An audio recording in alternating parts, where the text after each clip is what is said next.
नमस्कार। आज हम भारत के प्राचीन इतिहास के स्रोतों के बारे में पढ़ेंगे कि किस प्रकार से इतिहास में खोजा गया, क्या-क्या भारत में पहले थे, किन-किन ताम्रपत्रों से या अभिलेखों से या स्तंभों से हमें जानकारियां प्राप्त हुई, उन्हीं के बारे में यहाँ पर समझते हैं। तो सबसे पहले तो मैं आप लोगों को बताऊं प्राचीन भारतीय स्रोतों के बारे में। जैसे पुरातत्व स्रोत है, मैंने सिर्फ ये बताया, ठीक है ना। जो प्राचीन स्रोत है, ठीक है ना, उसकी क्या है, पुरातत्व स्रोत है, साहित्य स्रोत है, और कुछ विदेशी जो बाहर के देशों से लोग आते थे, उन्होंने कुछ किताबें लिखी, उनके किताबों से कुछ ना कुछ हमने कलेक्ट किया, वो फिर आगे प्रसार किया, तो उनकी पुस्तकों में से भी कुछ ना कुछ जानकारियां हमें प्राप्त होती है।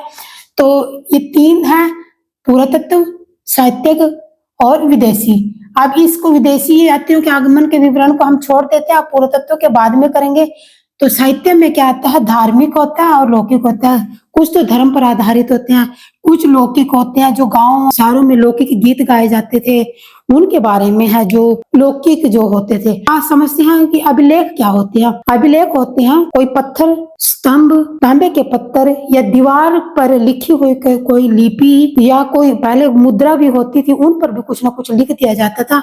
उन सब चीजों से हमें ये जानकारी एकत्रित की, और उस जानकारी के अनुसार ही आगे फिर उन अभिलेखों से पढ़ करके इतिहास की रचना हुई थी, ठीक है ना। इतिहासकारों ने इतिहास में लिखा। लिखने वाली इस प्रक्रिया को क्या कहते हैं हम, इसको हम एपिग्राफी अध्ययन कहते हैं, ठीक है। आगे समझते हैं कुछ प्रमुख अभिलेख थे। जैसे सबसे पहले मैं बात करती हूँ बोगस कोई अभिलेख के बारे में। जो बोगस कोई अभिलेख था, मान लीजिए बोगस कोई अभिलेख,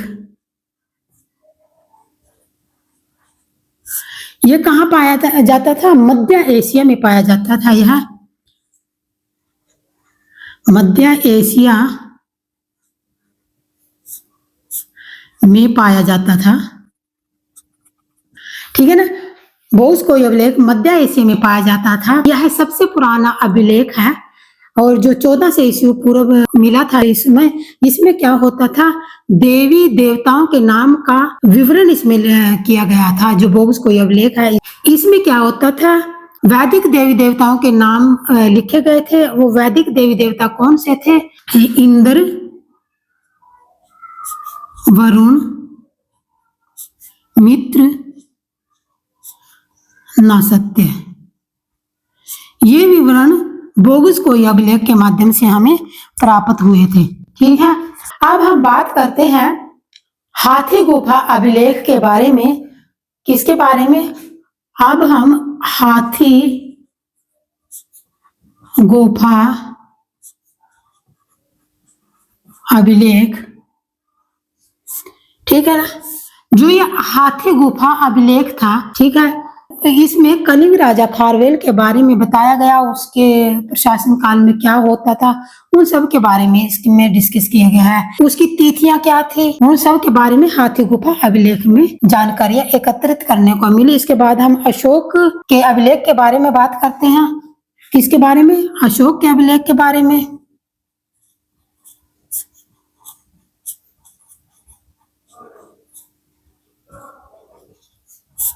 अशोक के अभिलेख में क्या किया गया था, यह सबसे पुराना अभिलेख है जो 300 ईस्वी पूर्व प्राप्त हुआ था। यह अशोक सम्राट की जो लिपियां उस समय में लिखी गई थी, उस पर उत्कीर्ण थी। इन अभिलेखों पर वो मतलब लिखी हुई थी, और उसी के माध्यम से सारी जानकारी हमें एकत्रित करने को मिली। ये जो अशोक था, वो धार्मिक राजा था, और इसकी जो स्थिति थी वो 300 वर्ष पुरानी थी। मतलब इसका जो काल था 300 वर्ष पुराना था। 300वीं शताब्दी में इसका कार्यकाल रहा था, और ये धर्म और उनके प्रशासन की जानकारी इस अभिलेख में मिलती है। इसके बाद बात करते हैं हम मंदसौर अभिलेख के बारे में।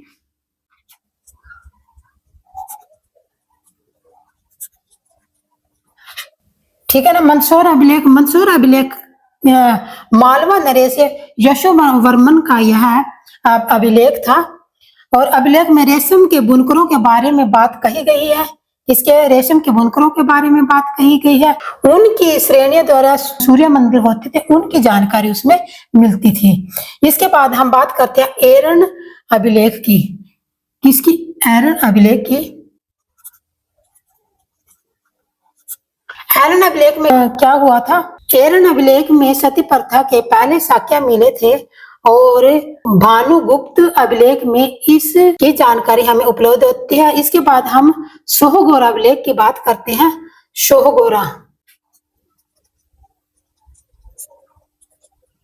सोहगोरा अभिलेख में क्या होता था? जो ये सोहगोरा अभिलेख था, इसमें सबसे पहले दुर्भिक्ष शब्द का प्रयोग हुआ था। इसका मतलब क्या था? इसका मतलब ये था कि दुर्भिक्ष शब्द जो है वो अकाल के लिए उस समय में प्रयुक्त हुआ था। ठीक है, अकाल शब्द के लिए उस समय में प्रयुक्त हुआ था। इसके बाद हम बात करते हैं गरुड़ स्तंभ के बारे में बोलते हैं।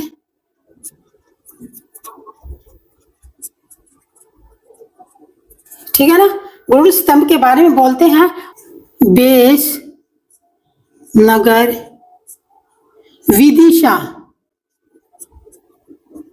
बेस नगर विदिशा गरुड़ स्तंभ के बारे में बोलते हैं। बेस नगर विदिशा, इसमें सबसे पहले भागवत कथा जो होती है उनके बारे में जानकारी प्राप्त हुई थी। जब ये जानकारी प्राप्त हुई थी तो इस स्तंभ में, और ये जो गरुड़ स्तंभ अभिलेख है ये इसका यमन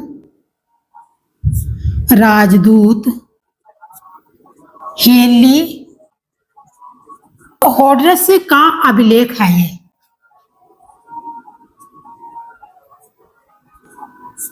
ठीक है। अब ये मैंने बताया गुफा का अभिलेख, फिर अशोक का अभिलेख, मंदसौर अभिलेख के बारे में, ऐरंग अभिलेख के बारे में, सोहगोरा अभिलेख और दुर्भिक्ष शब्द का, सोहगोरा में दुर्भिक्ष शब्द अकाल के लिए प्रयुक्त हुआ था। गरुड़ शब्द के बारे में कुछ महत्वपूर्ण जानकारी मैंने यहाँ पर प्राप्त की है।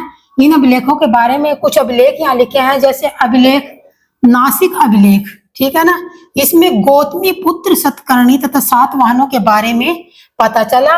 फिर जूनागढ़ अभिलेख, ठीक है ना, इसमें गिरनार अभिलेख, रुद्रतामन, जो गिरनार अभिलेख है वहां पर रुद्रतामन राजा था।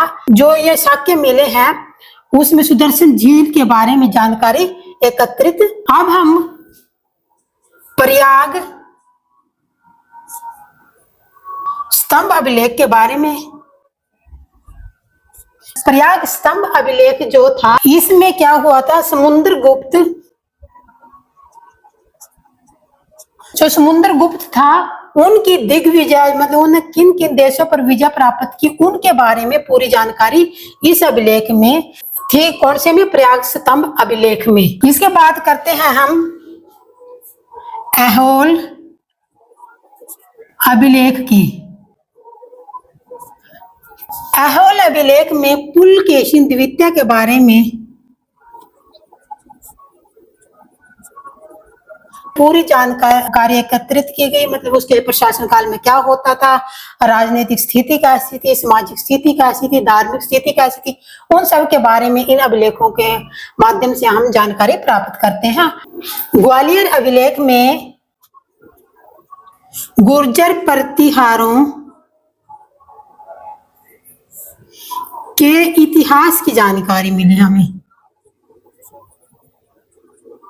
कि जो ग्वालियर अभिलेख है उन अभिलेखों पर लिखा हुआ होगा कि गुर्जर प्रतिहार वंश में क्या था, राजनीतिक, सामाजिक, धार्मिक, सांस्कृतिक परिस्थितियां कैसी रही होंगी उसके बारे में।